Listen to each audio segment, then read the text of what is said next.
Okay, good morning, everybody, and welcome to session 2 of our December parent series with the focus being on technology used during virtual learning.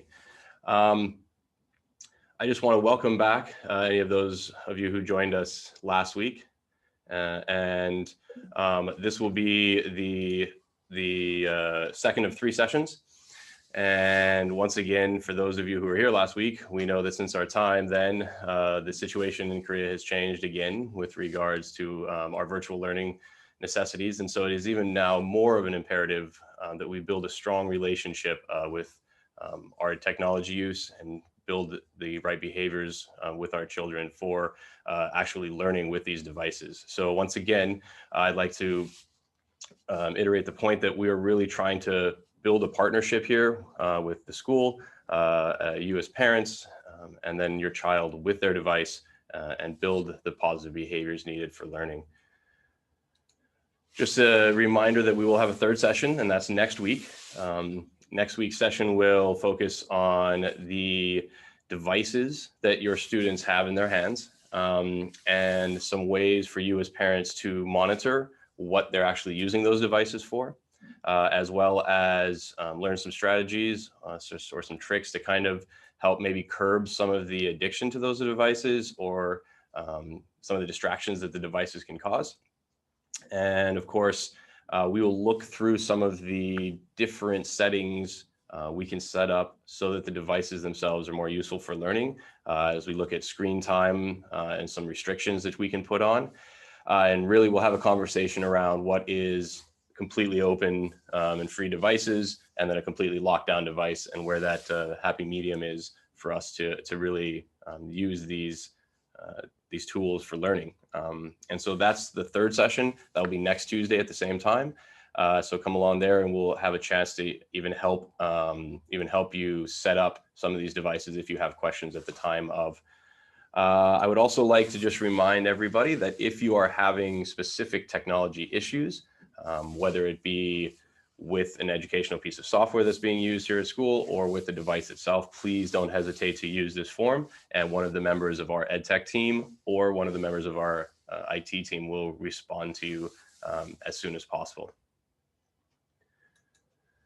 Just as a recap of last week, we really started talking about building a relationship and having conversations with your kids and being able to understand what is going on their screens and whether it's learning or not. And so we talked a little bit about the 4 C's of 21st century skills and the fact that we know we want students who are able to communicate and collaborate and detail and show their critical thinking and then also how to show their creativity. And we know that that looks very different from when we went to school and how those skills are being shown. And so today we're going to look at some of the tools that we use in the classroom and then of course in virtual school and what you'll be looking for as parents if you're able to sit with your child and have a discussion about the technologies that they're using. And I just want to remind everyone that Common Sense Media is a fantastic resource. Last week, we kind of went in a little bit to being able to drill down into here's a specific device I'm interested in, and here's the age group for my child, and then some articles that's advice for both educators as well as parents. There are resources there for learning with your child. And of course, there are reviews of different educational apps and movies and books and different media altogether. So a very, very robust resource for you as parents at home.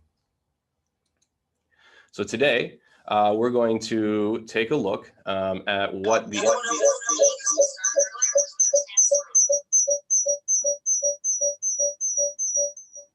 today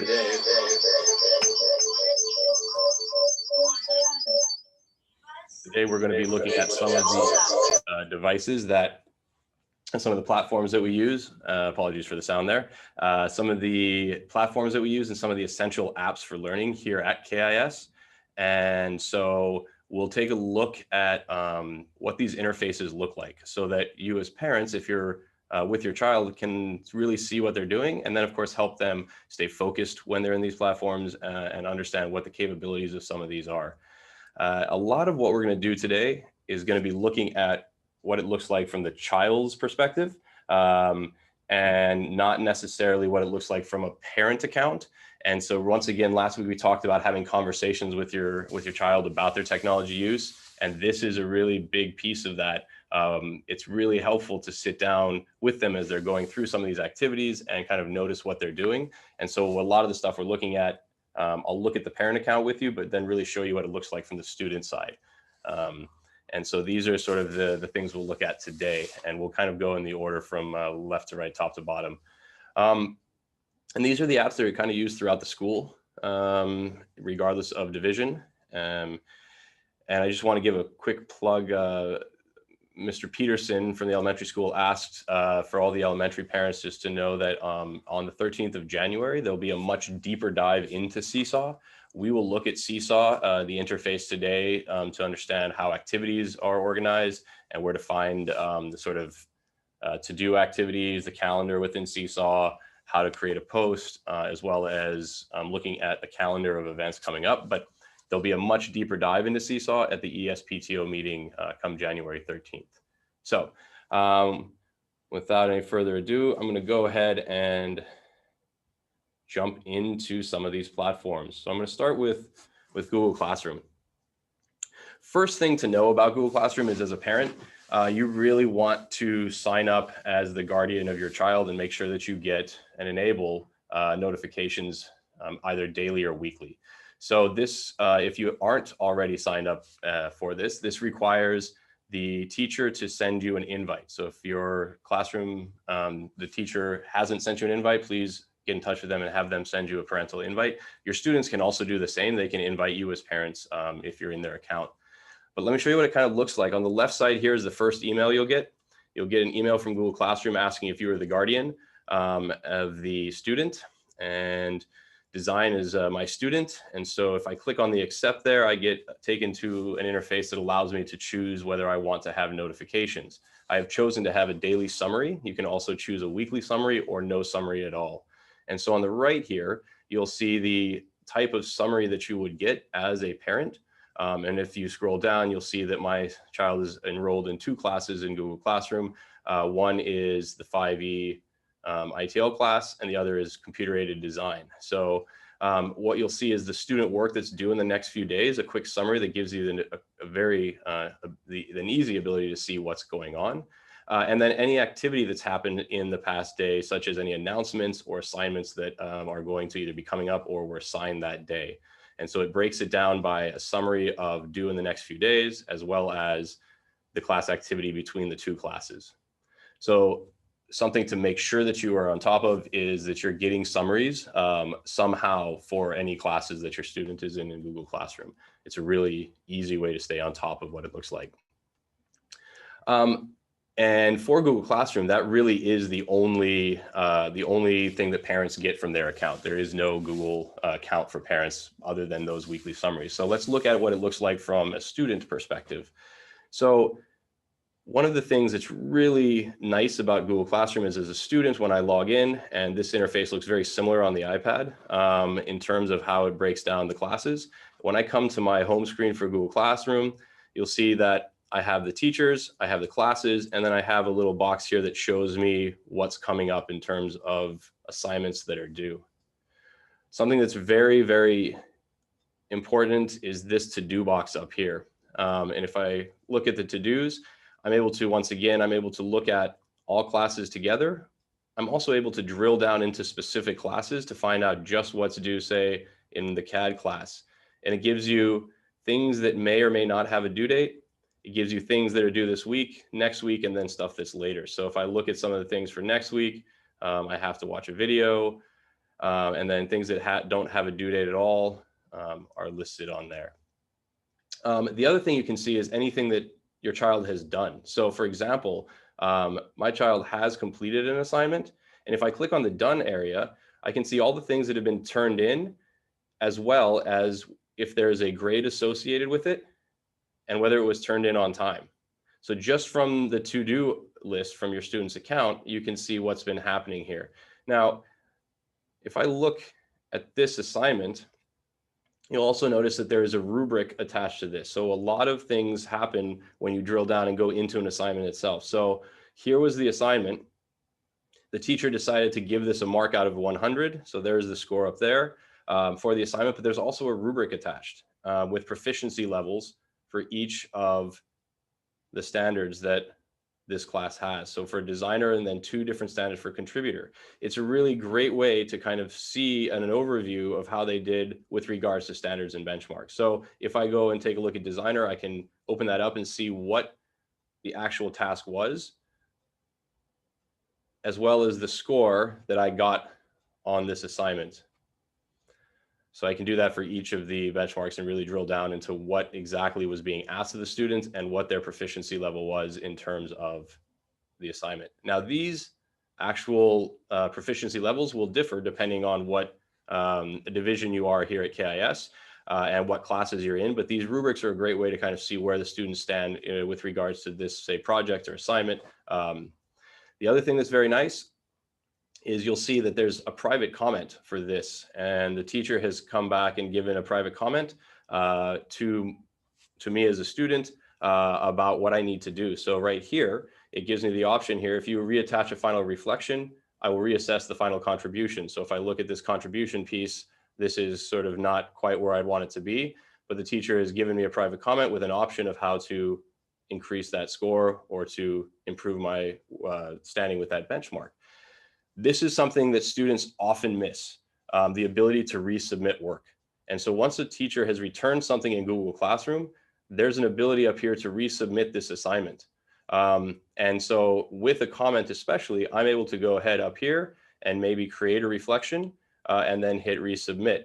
I can also write back to the teacher, and it would be, this is a completely private conversation between the teacher and myself. And I'm able to say something like, tomorrow I will get to that. And so this goes directly to the teacher, and we can have a private conversation back and forth just about this assignment. So that's something that's really important to know about the interface of assignments in Google Classroom when it comes to both looking at scores as well as looking at proficiencies within rubrics, as well as having a conversation. You'll notice that if I was to add or create something, I'm able to create a brand new document. I'm able to attach something from my computer, or I can give it a link. And so, for example, if I had a YouTube video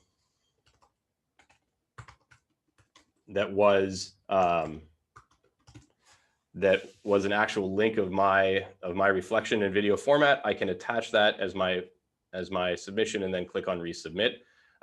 It tells me exactly what I'm doing, and I can go ahead and do that. And now the teacher gets a little notification to make sure that you go back and take a look at that and see that I have a comment on there.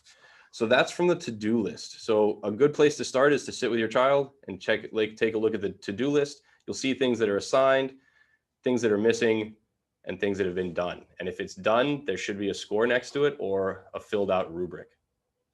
So it's a great way to stay on top of some of the assignments that are on there. Once again, you can break it down by class or look at all classes at once.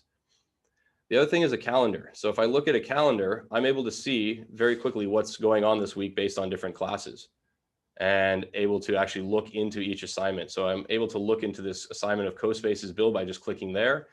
I'm given a Google Slides presentation. So another way that teachers may assign work to your students is to give them some instructions and already attach what they're going to be using to finish it. So if I say, look at these Google Slides and input your design idea for your new virtual CoSpace, I already have this made for me. So teachers have given me the template.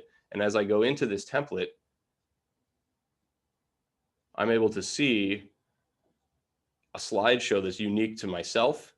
And for example, in this case, I'm being asked to fill in inspiration of furniture that I might put in and maybe put some images of designs that inspire me and then sort of a vision statement of the space. So this would be an assignment where I would, as a student, fill out these slides. And once I'm done with that, I can click on turn in, and my unique slideshow that was there for me will be submitted as my work. So these are the types of submissions that are really, really easy to do in Google Classroom. It makes it a very great tool. However, if we don't stay on top of the assignments and people don't click on turn in, teachers never know it's there. So one of the biggest missteps of students is not clicking on the submit button. If I'm not happy with my slides, I can always unsubmit and go back and edit them and then resubmit. But what we found here is that once again, students will sometimes click on the unsubmit, make some edits, and then not click turn in. And until they click turn in, there's nothing that can be done on the teacher's end to give them a score in any way. They can make private comments, we can do class comments, but there's nothing until you actually click turn in for the teacher to do.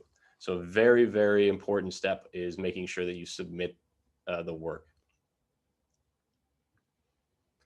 So the to-do list and the calendar are really the best way to stay on top of what's going on. And then of course, if you go into each class individually, you're able to look at a running stream of assignments and comments that the teacher has left for the whole class, or sometimes just for you. And then of course, upcoming things, as well as this stream is something for the whole class to see, or the teacher might just sent it to my student as well. And you're able to post things here for the class to see as well and add any attachments there. We'll come back to this in a little bit because we're going to work through this for when we discuss about Padlet as a resource. And something like this might just be an announcement that is not really an assignment, but something that students could do. And so we'll take a look at this after we dive a little bit into SeeSaw. So Google Classroom, the biggest things, make sure that if you're over the shoulder of your students while they're working, to take a look at the to-do list, because it breaks it down on what needs to happen, what's already been done, and what the scores are. For SeeSaw, I'm actually going to do it on the app. You can go into SeeSaw from a web. So here's the easiest way to go into SeeSaw. So I'm going to actually go into SeeSaw Parent and show you what it looks like from the parent's view for my child. And then I'm going to show you the child view on an iPad. So if you go to the website app.seesaw.me, I can click as I'm a family member. You can set this, you will have set this up already with your own account. I will be using my Google account just to log in. Do I have?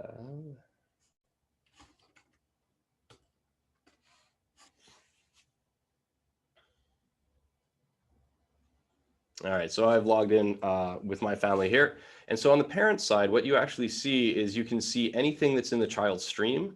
So really, my child hasn't done very much. They've uploaded a photo of something that was this morning that they drew. And you can see if they've left any journals that are in there. And then you can see any inbox messages that have happened through for the entire community or just to the class itself, and any notifications that are there. So from a parent standpoint, in reality, what you're seeing is a snapshot of students' work in a journal form or in a stream form.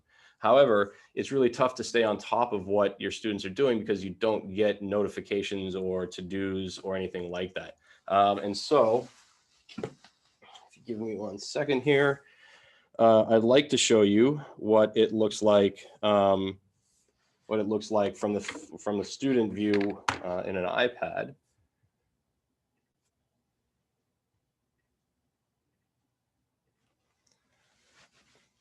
So as we look at an iPad here, the students would be accessing the class SeeSaw app. And once again, one of the most important features here is that they sign in correctly. And so if I click on I'm a student, they're going to need to sign in at the bottom there with their Google and their KIS account. So signing in with Google requires them to sign in with the KIS account. And once they've signed in, this is the next really big piece. It would be very beneficial to have notifications on for SeeSaw. It's because anytime there's a new assignment posted or anytime there's a message sent out, that you get notified. So it's something that this is, of course, your choice. If you're already on top of it and you're actively looking at what's going on, then you're able to kind of find these notifications without getting the ding. And of course, notifications, as we'll talk about next week, can be a distraction. But these notifications do warn you of things that are coming up in SeeSaw. So as I look at my child, what you'll notice is the only thing we saw from the parent's view was this picture at the bottom that was drawn. But I do have some things that are currently in draft form. So another thing we find with SeeSaw and our elementary students is sometimes they'll leave things in draft form and actually not submit them. So as I go through, we could take a look at this 2 truths and a lie, or we can take a look at something here. I would, if I go into this picture that I've taken, I edit it in the, sorry. If I look at this photo in the draft form, I'm able to actually go ahead and copy and edit the post or send the post out, and changing anything in the draft form to actually post it for my teacher to see. So if in the upper right here you see draft, if I click on the check mark there, I've now created that as a post. And now, of course, as a parent, I would see that in the journal. But these draft orange bars here are very important to check. If you have your student with a bunch of these drafts on there, there's a lot of assignments that are not being turned in or evidence being shown for proficiency. In the upper left-hand corner, if you take a look and you click up there, you can see that you can look at the different classes, and the little notification bars there tell you what you need to do in terms of to-do activities. So if I look at, for example, this test class, you'll see that what I see in my journal is only class specific. So in test class, I haven't actually posted anything. And if you look at the journal activities and inbox, these activities are really where you want to take a look at. So if you look at activities, this is almost like a to-do list in SeeSaw. So for this class, I have the to-dos, which are these 2 activities here. Anything I've turned in would fit into that area right there, and I have my in progress. So if I go back to my 4D class and look at activities, I have assignments that are done, assignments that are in progress. That's the 2 truths and a lie there. And a lot of times this is where you'll see a lot of drafts where students haven't actually turned anything in. And then of course I can see all the assignments that I still need to submit for my work to be completed. And of course in the inbox, you'll have any messages that are just for the class, as you see there, or anything that's for the entire school will be in that school assignment. But once again, for SeeSaw, the most important piece is that these classes on the left side there are independent of each other. So I can't see all class to-dos at once. I have to go in and see what is to do for the test activity. Any class announcements in will just be in that activity or in that class itself. And then the to-do and progress list. And of course, if I look at calendars, I will actually look at a calendar here. The calendar will give you anytime there's actually something to do. So back in November, I missed an activity on the 11th. And then of course, in August, there were a bunch of activities that were at the very beginning that I didn't complete. And so those are great ways. If I can just click on that day, it'll tell me what assignments were actually assigned for that day. So within SeeSaw, in this interface, once again, you can only see this if you're logged in with your student. And so this is one of those things where you really want to be with your child and saying, hey, can we have a conversation about what's going on in your classes? Can I look over what the to-do is? Do we need any help? But once again, building that relationship and that partnership with your student and their device.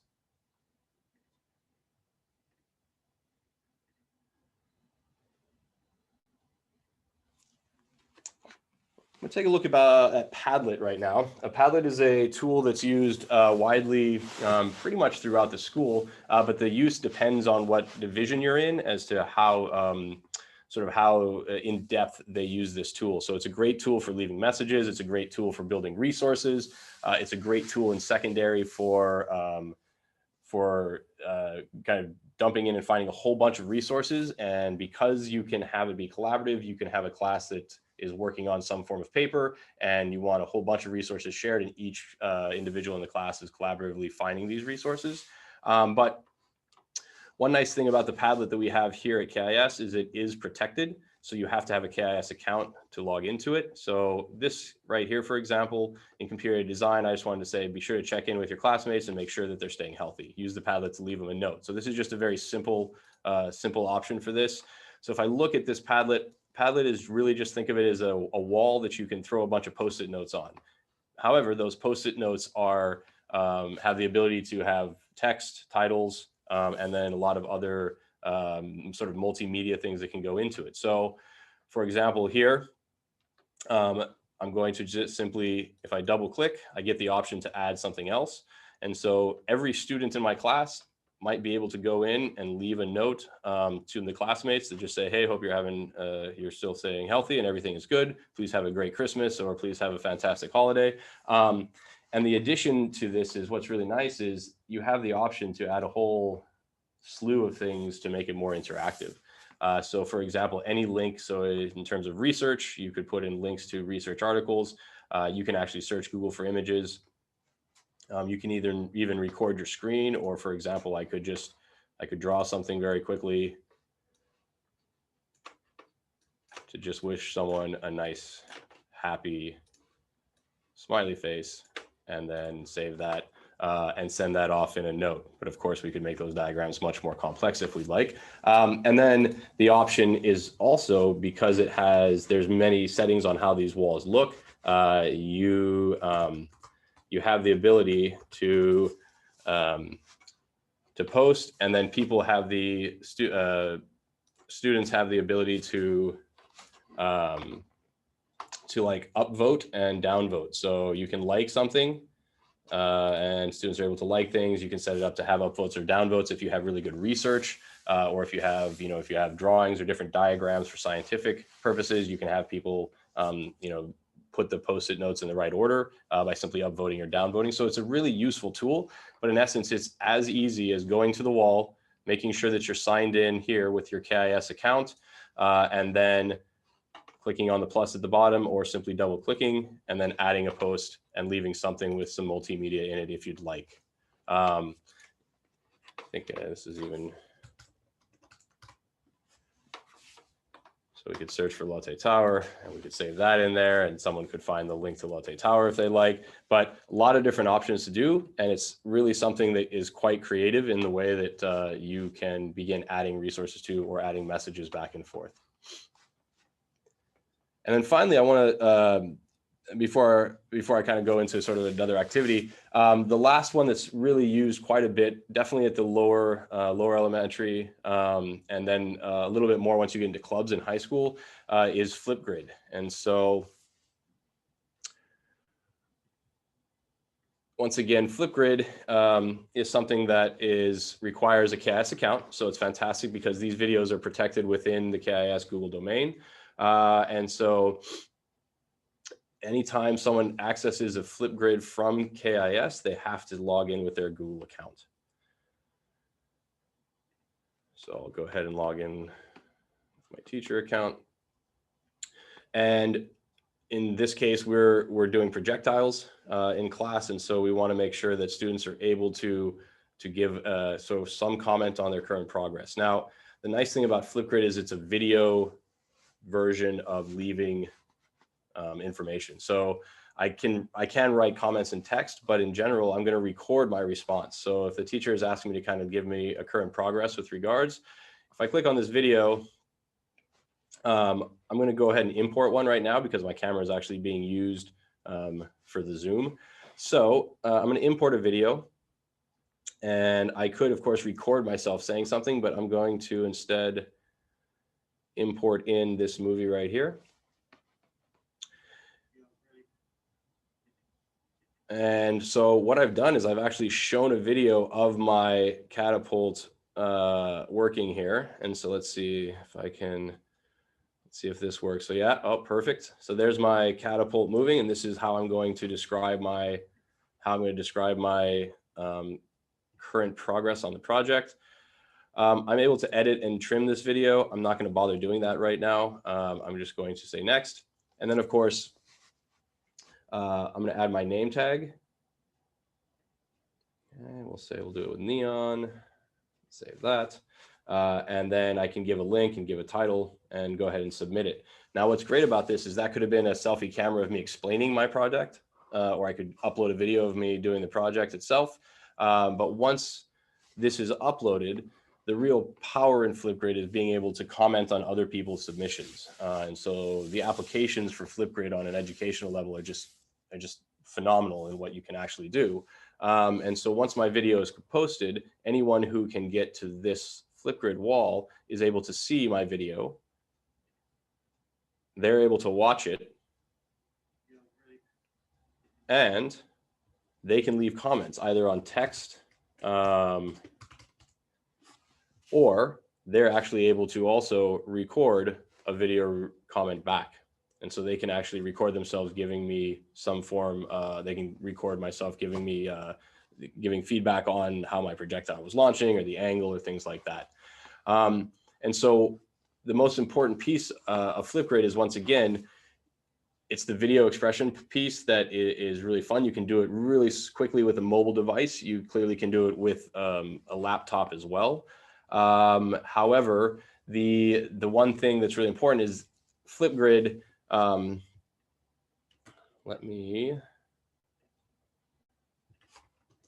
Flipgrid has some issues with distractibility. And so one of the things that students need to know is it's great to use all the features of Flipgrid, but maybe as parents, if we look at some of this,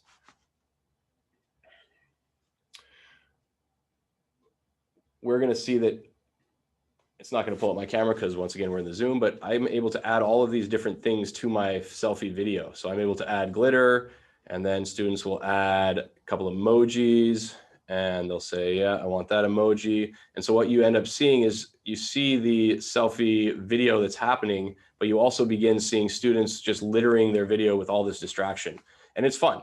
But once again, are we really demonstrating learning, or are we just being distracted with all the different tools? So that conversation from a parental perspective is, let's sit down and let's talk a little bit about why we're putting these things on there, these effects on there for your video. It's great that you have the ability to do it, but it's not always necessary to demonstrate learning.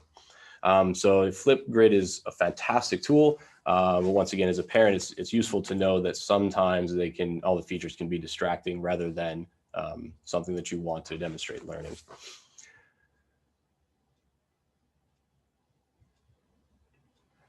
So those are the four sort of essential apps that I really wanted to talk about in terms of giving you an idea of what it looks like from the student perspective of how to create a video in Flipgrid, how to add to the resource wall on Padlet, what it looks like to look through SeeSaw as a to-do list and calendars and upcoming things, making a post, as well as finding out what posts are just in draft form. And then, of course, in Google Classroom, how to find assignments that are coming up, as well as assignments that maybe are missing or need to be resubmitted. I am going to do a very short piece here at the end using GarageBand and iMovie to kind of make this video for my projectile snazzier, just so you can see what the interfaces look like. However, I do just want to go through and very quickly, for those of you who are uninterested in the iMovie or GarageBand demonstration, which will take about, I'd say about 10 minutes. I just wanted to go back and share with you once again that there will be a deep dive into SeeSaw just for elementary and how they're using it on the 13th of January. And I wanted to just go through on how we kind of fix the most common issues with these assignments that we're doing within Classroom or SeeSaw. Number one is be sure to turn in assignments. Be sure that you're on with your students when they're actually turning work in, and just see if in the to-do lists that they have submitted the assignments, because that seems to be a big pitfall, students having work done and not turning it in. Without that, there's no ability to give a response, especially in Google Classroom, or any ability to resubmit work. Any of the platforms that we use here, be sure the students are logging in with their KIS Google account, and that seems to stem most of the problems with platforms not working, because generally the platforms are working. It's usually the who's logging in, how, and since we're a school, there's a lot of sort of the privacy issues that, because we're in a Google domain for education, that allows us to single sign on to a lot of these apps and platforms. And then finally, be sure to stay on top and check calendar to-do lists. Once again, the next session, we will be talking about the specific tools for your devices to manage restrictions, manage screen time, and manage kind of monitoring what students are doing on their devices. So please join us next Tuesday again. And for those of you who want to stick around, I will be going over just a few things in iMovie and GarageBand, just so you can see what the interfaces look like, because our students do a lot of creative stuff using these tools. But for those of you that will be leaving, I thank you for joining us, and I hope you have a great rest of your day. Without further ado, I am going to jump right into iMovie here.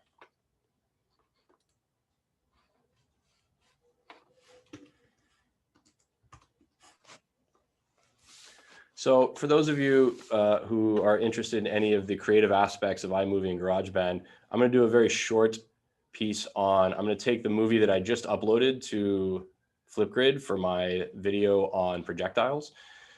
And I'm going to create a movie. And there's just a couple things I wanted to make that movie before I upload it to Flipgrid more entertaining, or something that's actually useful for learning as well. So the first thing I'm going to do is I'm going to take the video itself, and I'm just going to drag it into iMovie.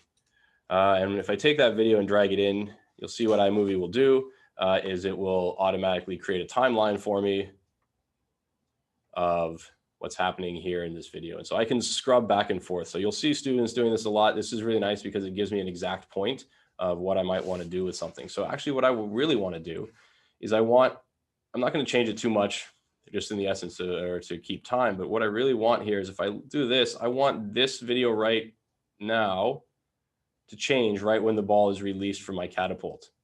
And so with just a few clicks, I'm able to take my time here, and I'm able to break up the motion of this ball to when it's in flight till right there when it dips off screen. I'm going to break this into 3 different clips: the beginning, the middle, and the end. And in this beginning clip, I'm actually going to go up here and just say, I want that to turn black and white. And so now, as you see, when we get to that point, we're going to see it turn black and white when the ball is in the air. And then that makes it really easy for people who are watching to go to the black and white piece. And I'm also going to add a very quick title to it because I want to talk about, let's see here, we'll add this title. So I can quickly drag down a title, and I'm going to type parabolic motion. And let's change the color of that just because it's tough to see. We'll make that the color, and we're good. So now we'll notice that as I scrub across here, it turns to black and white, and then it drops in parabolic motion, and then parabolic motion drops away. Okay, so I've already made my video a little more entertaining, but I've also used learning because I'm demonstrating that this is the point when the actual projectile starts. And so anything above here is just kind of set up to the video. I can then go and export this video as a file, and then I'm going to add some sound to it. So just very quickly, I'm going to export this file, which I've already done for the purposes of this demonstration. But if I export the file, I can then go into GarageBand and do the next piece of this. So I'm actually going to pause the screen sharing for a second because I want to show you with sound.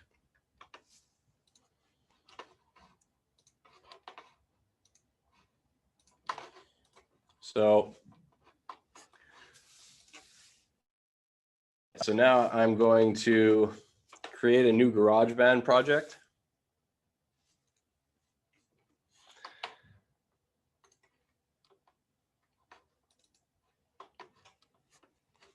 And all I really want to do is I'm going to add some drumming to my project. So what you'll notice here is that I have the ability very quickly to just add some drum tracks. And I can change the drum track by moving around here.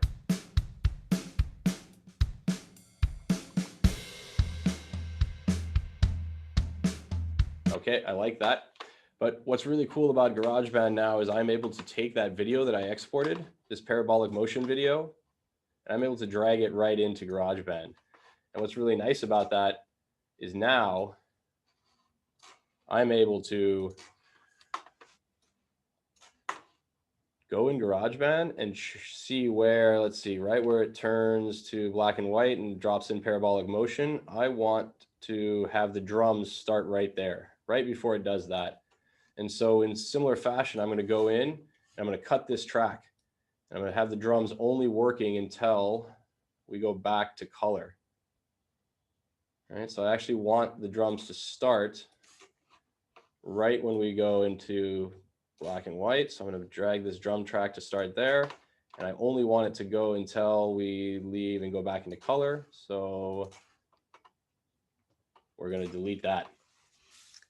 And then finally, just for a little more creativity, I'm going to add some wind to the beginning. Okay, I like that wind. So I'm going to have wind. Let's see if we have wind. Yeah, so we have wind, but I don't want the wind to play when it's in drummer mode. So I'm going to do the very quickly. I'm going to cut there. I'm going to cut here, and I'm going to delete that middle. And so now very quickly, I've added some music to my video. Ready to launch.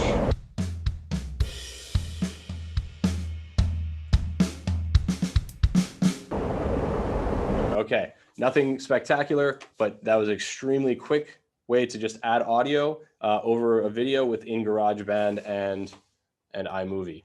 So once again, these are sort of the creativity pieces of the technology your students are using. And I want to say that it, like I said, different than what we grew up with. But the tools that are there, if you recognize what your students are doing on their screen and begin that conversation, hey, can you show me why you're cutting the audio there, or why you're uploading that video to Flipgrid, really just enhances their learning experience.